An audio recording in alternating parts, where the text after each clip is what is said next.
അസ്സലാമു അലൈക്കും വറഹ്മത്തുള്ളാഹി.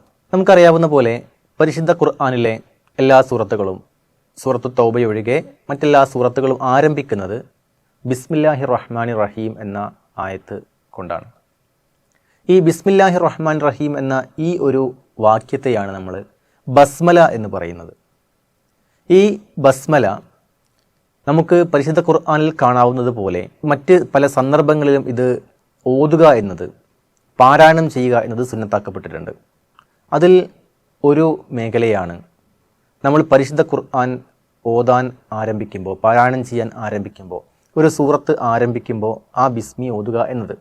അത് കൂടാതെ നമ്മൾ ആർക്കെങ്കിലും കത്തുകൾ എഴുതുമ്പോൾ, ലേഖനങ്ങൾ എഴുതുമ്പോൾ, അതേപോലെയുള്ള റിസാലകൾ പ്രസിദ്ധീകരിക്കുമ്പോൾ ഒക്കെ അതിൻ്റെ ആരംഭത്തിൽ ബിസ്മില്ലാഹിർ റഹ്മാനിർ റഹീം എന്ന് നമുക്ക് എഴുതാവുന്നതാണ്. നബി സല്ലല്ലാഹു അലൈഹി വസല്ലമ രാജാക്കന്മാരെയെല്ലാം ഇസ്ലാമിലേക്ക് ക്ഷണിച്ചുകൊണ്ട് കത്തുകൾ അയച്ചപ്പോഴൊക്കെ അതിൽ ബിസ്മി എഴുതിയതായി നമുക്ക് കാണാൻ കഴിയും. ഇതേപോലെ മറ്റൊന്നാണ് ബിസ്മില്ല എന്ന് മാത്രം എഴുതുക എന്നത്.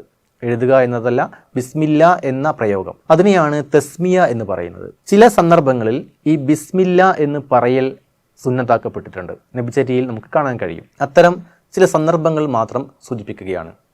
ഒന്ന്, നമ്മൾ പള്ളിയിലേക്ക് പ്രവേശിക്കുകയും അതേപോലെ പള്ളിയിൽ നിന്ന് പുറത്തേക്ക് വരികയും ചെയ്യുന്ന സന്ദർഭങ്ങൾ. ആ സന്ദർഭങ്ങളിൽ നമുക്ക് ബിസ്മില്ല എന്ന് പറയാം, ആ തസ്മിയ നമുക്ക് ഉരുവിടാം. മറ്റൊരു അവസരമാണ് നമ്മൾ വുളു എടുക്കാൻ ആരംഭിക്കുന്ന അവസരം. വുളു എടുക്കാൻ ആരംഭിക്കുന്ന അവസരത്തിൽ ബിസ്മില്ല എന്ന് പറയൽ നബിചര്യയിൽ സുന്നത്താക്കപ്പെട്ടിട്ടുണ്ട്. അതേപോലെ നമ്മൾ വാഹനത്തിൽ കയറുമ്പോൾ, നൂഹ് നബി അലൈഹി ഇസ്ലാമിൻ്റെ സംഭവം നമുക്കറിയാം. അവിടെ ബിസ്മില്ലാഹി മജ്രേഹ വ മർസാഹ എന്ന് കാണാൻ കഴിയും.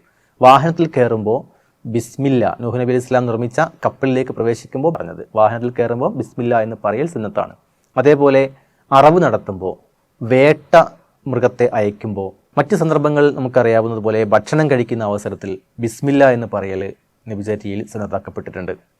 നമ്മൾ വീട്ടിൽ നിന്ന് പുറത്തേക്ക് പോകുന്ന അവസരത്തിൽ വൈകുന്നേരം രാവിലെ ചൊല്ലേണ്ട ദിക്റുകൾ, അസ്ബാഹു സബാഹും അദ്കാറു സബാഹും അദ്കാറുൽ മസാഹും, അതിലെല്ലാം ബിസ്മില്ലാഹി ലാ യദുറു മഅ ഇസ്മിഹി ശൈഉൻ മിനൽ അർളി എന്ന് തുടങ്ങുന്ന ദിക്റിൽ ബിസ്മില്ല വരുന്നതായി കാണാൻ കഴിയും. വസ്ത്രം നമ്മൾ എപ്പോഴാണോ അഴിച്ചു മാറ്റുന്നത് ആ അവസരത്തിൽ നമുക്ക് ബിസ്മില്ല എന്ന് പറയേണ്ടതാണ്. കൂടാതെ വീട്ടിൽ നിന്ന് പുറത്തിറങ്ങുമ്പോൾ ബിസ്മില്ല എന്ന് പറയുമ്പോൾ ഉണ്ടാകുന്ന പുണ്യങ്ങളെക്കുറിച്ച് ഹദീസിലും കാണാൻ കഴിയും. അയാൾക്ക് ഹുദീത്ത, സന്മാർഗം നൽകപ്പെട്ടിരിക്കുന്നു. അതേപോലെ കുഫീത്ത, അയാൾക്ക് വേണ്ടതെല്ലാം നൽകപ്പെടും. അതേപോലെ അയാൾക്ക് സംരക്ഷണം നൽകപ്പെടും. ഇതെല്ലാം നൽകപ്പെടും. അതേപോലെ രാത്രി പാത്രം മൂടി വെക്കുമ്പോൾ, വാതിലടയ്ക്കുമ്പോൾ തുടങ്ങി പല സന്ദർഭങ്ങളിലും